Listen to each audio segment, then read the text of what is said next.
25 তারিখে ইনশাআল্লাহ আপনাদের দয়া আল্লাহর রহমতে আমি দেশে ফিরে যাব।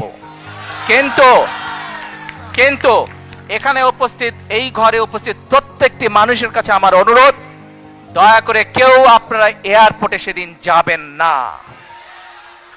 দয়া করে কেউ আপনারা এয়ারপোর্টে যাবেন না আপনারা, কারণ এয়ারপোর্টে গেলে একটি হট্টগোল তৈরি হবে এবং মানুষ জানবে যে এরা সব বাংলাদেশি, এবং দেশের সুনাম নষ্ট হবে, দলের সুনাম নষ্ট হবে। যারা এয়ারপোর্টে যাবেন না, যারা সেদিন এয়ারপোর্টে যাবেন না, আমার আজকের এই অনুরোধ যারা রাখবেন, আমি ধরে নিব তারা দল এবং সর্বোপরি দেশের সম্মানের প্রতি মর্যাদা রাখবেন। আর আমার মানা করা সত্ত্বেও, আমার অনুরোধ করার পরেও যারা যাবেন, আমি ধরে নিতে বাধ্য হব যারা ব্যক্তিগত স্বার্থের জন্য সেখানে গিয়েছেন। প্রিয় ভাই বোনেরা, সকলের কাছে দোয়া চেয়ে যাচ্ছি, আপনারা দয়া করে দোয়া করবেন, দেশনেত্রী খালেদা জিয়ার জন্য দোয়া করবেন। আপনাদের সামনে যে পরিকল্পনা তুলে ধরেছি, আল্লাহ যাতে আমাকে তৌফিক দেন দেশ এবং দেশের মানুষের জন্য সেই কাজগুলো যাতে সম্পূর্ণ করতে পারে। আল্লাহ হাফেজ। বাংলাদেশ জিন্দাবাদ, বাংলাদেশ জাতীয়তাবাদী দল জিন্দাবাদ। আসসালামু আলাইকুম। প্রিয় ভাই বোনেরা, আমরা দৃঢ়ভাবে বিশ্বাস করি বাংলাদেশ জাতীয়তাবাদী দল, বিএনপির প্রতিটি নেতাকর্মী, শহীদ জিয়া, দেশনেত্রী খালেদা জিয়ার প্রতিটি সৈনিক, আমরা দৃঢ়ভাবে বিশ্বাস করি যে ইনশাআল্লাহ আগামী ফেব্রুয়ারি মাসে যে নির্বাচন, সেই নির্বাচনে বাংলাদেশের মানুষের সমর্থন নিয়ে বাংলাদেশ জাতীয়তাবাদী দল সরকার গঠন করতে সক্ষম হবে। এক মিনিট, সমস্যা তো তারপরে, বিপদ কিন্তু তারপরে। আপনারা যারা খুব খুশিতে তালি দিলেন, হ্যাঁ খুশি আপনারা হতেই পারেন, দেশের মানুষের সমর্থন নিয়ে যদি আমরা ইনশাল্লাহ সরকার গঠন করতে পারি, অবশ্যই আমরা দেশের মানুষের কাছে প্রতি যেরকম আমাদের কৃতজ্ঞতা থাকবে, একইভাবে তাদের কাছে আমাদের দায়বদ্ধতা থাকবে, জবাবদিহিতা থাকবে। এই মুহূর্তে দেশের যে শিক্ষা ব্যবস্থা, দেশের যে স্বাস্থ্য ব্যবস্থা, দেশের যে অর্থনৈতিক ব্যবস্থা, ব্যবসা বাণিজ্যের যে অবস্থা, ব্যাংকগুলোর যে অবস্থা, প্রত্যেকটি বিষয়, ইউ নেম এনি সাবজেক্ট, যেই অবস্থা প্রত্যেকটি মানুষের সাথে রিলেট করে, মানুষের জীবনযাত্রার সাথে রিলেট করে, প্রত্যেকটি অবস্থার অত্যন্ত শোচনীয় অবস্থা, প্রত্যেকটি ক্ষেত্রে অত্যন্ত শোচনীয় অবস্থা। আমরা বিশ্বাস করি, আমরা শহীদ জিয়া, দেশনেত্রী খালেদা জিয়ার সৈনিক যারা, আমরা বিশ্বাস করি ইনশাল্লাহ মানুষের সমর্থন নিয়ে আমরা সরকার গঠন করতে সক্ষম হব।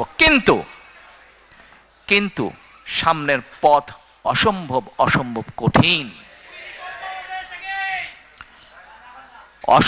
কঠিন, এবং এই কঠিন পথ যদি পাড়ি দিতে হয়, অনেকে অনেক বড় বড় সুন্দর সুন্দর ভালো ভালো কথা বলতে পারবে, কিন্তু আমাদেরকে পরিকল্পনা গ্রহণ করতে হবে। যদি এই কঠিন পথ আমরা অতিক্রম করতে চাই, আমাদের কি পরিকল্পনা গ্রহণ করতে হবে?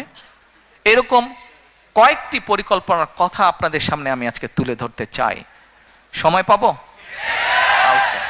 Thank you. না সারা রাত না ভাই, আমারও সকালে কাম আছে, আপনাদেরও কাম আছে।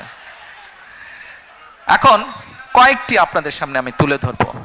আপনাদের নিশ্চয়ই মনে আছে প্রিয় ভাই বোনেরা, আপনাদের নিশ্চয়ই মনে আছে আজকে থেকে যখন বাংলাদেশের মানুষের, বাংলাদেশের ঘাড়ে ওই পলাতক পতিত স্বৈরাচার চেপে বসেছিল, ঠিক সেই সময় আপনাদের দল বিএনপি বাংলাদেশে আজকে থেকে প্রায় 2.5 বছর আগে, তখন কেউ জানতো না যে কবে, আমরা প্রত্যেকে দৃঢ়ভাবে আত্মবিশ্বাসী ছিলাম যে স্বৈরাচারকে পড়তে হবে, তাকে চলে যেতে হবে। কবে হয়তো এক্সাক্ট ডেট আমরা তখনও সেভাবে নির্ধারিত ছিল না। স্বৈরাচার পতনের 2.5 বছর আগে বাংলাদেশের মানুষের সামনে আমরা 31 দফা সংস্কার কর্মসূচি উপস্থাপন করেছিলাম। মনে আছে আপনাদের? Yes. তখন অনেকে হেসেছিল।